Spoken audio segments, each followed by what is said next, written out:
qoyskayga iyo goon isku taagayga oo lugtii haysata laba qof oo kasta oo walaala oo hal naas wada shaqay si walba isku dagaalaan si walba isu magaan miyay dhamaanaysaa walaalnimadoodii oo ay kala tegayaan may waa sababta aan u diidanahay inaad adiguna aad iga tagto waayo walaalkii baa tahay si walba oo aan isku dagaalno si walba oo khilaaf inoo soo dhex galo kuma kala tegayno waayo waxaad tahay aniga walaalkay waana sababtan u diidanahay inaad iga go'do oo aad iga tagto khilaafkeennan soo jireenka ah ee muddada badan soo jiitamaya waxaa ka faa'iidaysanaya dawlado shisheeye iyo siyaasiyiinteenna oo u adeegaya dana gaara ma kula quman tahay inaad muddo intaa aniga garabkayga aad ka maqnaato waxaad tahay walaalkay waana diidanahay inaad iga tagto oo aad iga go'do waan diidanahay in khilaafkeena laga faa'iidaysto oo lana soo dhex galo shalay waxaan ahaa libaaxii Afrika laakiin maanta waxaan ahay kan lagu qabsanayo baddiisa birina xaggee lagu qabsanayaa waa dadkayga iyo dalkayga waxaan laga faa'iidaysanayaa maqnaashaha adiga maqan tahay waxaa jira dawlado badan oo shalay anigu aan hogaamin jiray laakiin iyagu maanta ay hogaaminayaan waa nasiib darro weyn walaalkayow adaa garabkayga ka maqan waxaan rajaynayaa inaad maalin uun garabkayga soo istaagto khilaafkiina wuu qoto dheeraaday laakiin waxaad dani ugu jirtaa dawlado shisheeye oo ka faa'iidaysanaya khilaafkeenna dalkeenna dadkeenna iyo dalkeennaba iyo diinteennaba inna dan uma aha khilaafkeenna waxaan rajaynayaa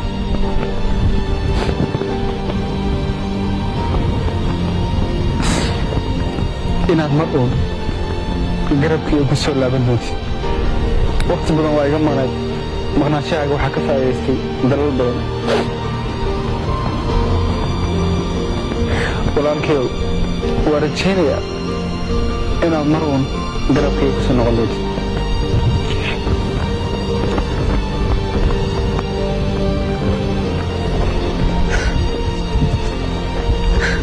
walaal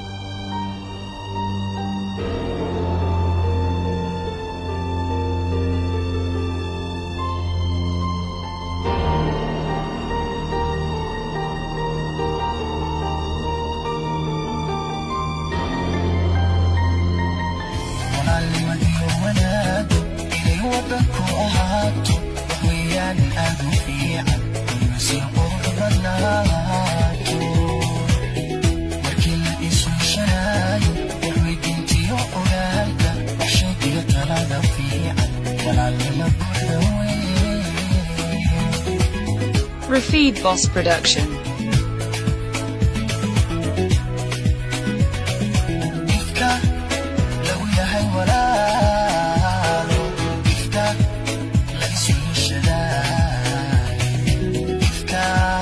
ولا يسوى